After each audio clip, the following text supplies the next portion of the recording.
आड़ती association जानी कि commission एजेंटां वल्लों केंद्र सरकार नूं अल्टीमेटम ते कहा कि जेकर उन्हां दा प्रति क्वांटल 2.5% जिहड़ा कमीशन बहाल ना कीता गया तां ओह केंद्र सरकार जानी कि भाजपा दी सरकार खिलाफ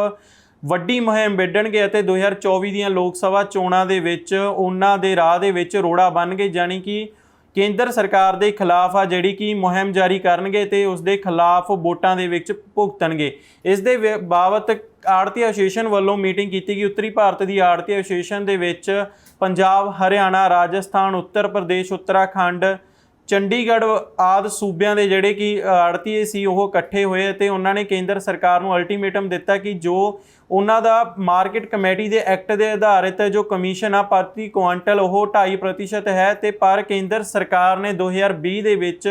उन्हां दा यह कमीशन घटा के 47 रुपए प्रति क्वांटल कर दिता सी कि जानी कि 47 रुपए प्रति क्वांटल तो वध आड़तीआ नूं जानी कि जिहड़े कमीशन एजेंट ने उन्हां नूं प्रति क्वांटल फसल दे विचों कमीशन नहीं दिता जाना चाहिदा।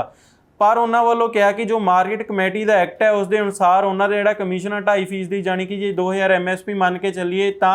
उन्हां दा 52 रुपए के करीब बनता है तो केंद्र सरकार वल्लों यह उन्हां नूं नहीं दिता जा रहा। हालांकि केंद्र सरकार ने 2020 विच लिआंदे फसल के जो कानून सी, खेती कानून सी, उहदे विच इह कहा सी कि जिहड़े किसानां दी आमदन वधाउण दे विच जिहड़ा सब तो वड्डा रोड़ा बन रहे हैं वो आड़ती हैं, कमीशन एजेंट हैं, दलाल हैं अते ओह ही जिहड़े किसान दी जिहड़ी फसल दा जिहड़ा सही मुੱਲ है उन्हां तक नहीं पहुँच पाउंदा। जानी कि उन्हां नूं सरकार नूं अते वपारीआं नूं कमीशन देना पैंदा तां करके जिहड़ी किसान दी आमदन घट जांदी है। उस बिलां दे विच केंद्र सरकार ने जिहड़ा कि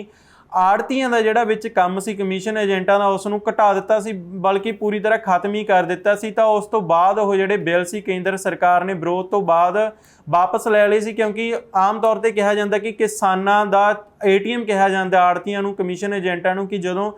किसानां नूं किसी भी तरह के पैसे की कोई एमरजेंसी दे विच लोड़ पैंदी है तां ओह अपने आड़ती तो जाके पैसे की मदद लै सकते हैं। पर केंद्र सरकार वालों यह जिहड़ा इन्हां दा कमीशन घटा दिता गया, जानी कि आड़तीआं दे जिहड़े हत्थ एक तरीके नाल कट्टण की कोशिश की जा रही है। उस ते कौमी प्रधान आड़ती एसोसीएशन के बाबू लाल गुप्ता ने भी कहा कि सरकार आड़तीआं दे हत्थ कट रही है। उन्होंने कहा कि जिहड़े कपाह, दालां ते जिहड़े होर तेल के बीज हैं उत्थे हुण केंद्र सरकार ने जिहड़ा आड़तीआं दा कमीशन एजेंटां दा विच बिकवाली दे कोई भी रोल नहीं छड्डिया, जिस करके आड़ती एसोसीएशन नूं घाटा पै रिहा। उन्होंने कहा कि असीं केंद्र सरकार नूं 28 सितंबर तक का जिहड़ा अल्टीमेटम दे रहे हैं कि जेकर केंद्र सरकार ने 28 सितंबर तक उन्होंने 2.5% कमीशन ते गौर ना किया, उसके बाबत जिहड़ी मंग ना मन्नी तां इस तो बाद वो एक वड्डा एक्शन लैणगे। पंजाब आड़ती एसोसीएशन के प्रधान रविंदर सिंह चीमा ने यह कहा कि जिहड़ी केंद्र की सरकार है वो जिहड़ी संघी ढांचे नूं, राज्यां दे संघी ढांचे नूं होवे चाहे लोकल लैवल ते जिहड़ा भी कामकार चलदा उन्हां नूं ढा ला रही है। जानी कि उस दे विच दखल अंदाजी करके जिहड़ा लोकल छोटा कामकार चलदा, छोटे पद्धर ते व्यापारियों का उस दे विच ओह अड़िके डा रही है। उन्होंने कहा कि वह एसोसीएशन भी जिहड़े साइलो लाउण लई तैयार हैं, पर जिहड़ियां साइलो दीयां शर्तां ने वो सिर्फ और सिर्फ वड्डियां कंपनियां ही, वड्डे कारपोरेट घराणे ही पूरे करते हैं। जानी कि आड़तीए उस जिहड़ियां साइलो लाउण दीयां शर्तां ने उस दे जिहड़े संबंधी जिहड़ी ਵਿੱਤੀ सहायता ਉਹ ਇੰਨਾ ਆਪਣੇ ਉਸ ਉਹਨਾਂ ਦੇ ਅਕੋਰਡਿੰਗਲੀ ਉਹਨਾਂ ਦੇ ਜਿਹੜੇ ਅਧੀਨ ਨਹੀਂ ਆਉਂਦੀਆਂ। ਤਾਂ ਕਰਕੇ ਉਹਨਾਂ ਨੇ ਕਿਹਾ ਕਿ ਜਿਹੜੀ ਕੇਂਦਰ ਸਰਕਾਰ ਹੈ, ਕੇਂਦਰ ਦੀ ਭਾਜਪਾ ਸਰਕਾਰ ਹੈ, ਉਹ ਆੜਤੀਆਂ ਨੂੰ, ਛੋਟੇ ਵਪਾਰੀਆਂ ਨੂੰ ਮਾਰ ਕੇ ਵੱਡੀਆਂ ਕਾਰਪੋਰੇਟ ਜਿਹੜੇ ਘਰਾਣੇ ਨੇ, ਵੱਡੀਆਂ ਕੰਪਨੀਆਂ ਨੂੰ, ਉਹਨਾਂ ਨੂੰ ਫਾਇਦਾ ਪਹੁੰਚਾਉਣ ਲਈ ਜਿਹੜੀ ਆੜਤੀਆਂ ਨੂੰ ਵੀ ਖਤਮ ਕਰ ਰਹੀ ਹੈ। ਤੇ ਇਸ ਅਲਟੀਮੇਟਮ ਤੋਂ ਬਾਅਦ ਦੇਖਣਾ ਹੋਏਗਾ ਕਿ ਕੇਂਦਰ ਸਰਕਾਰ ਖੇਤੀਬਾੜੀ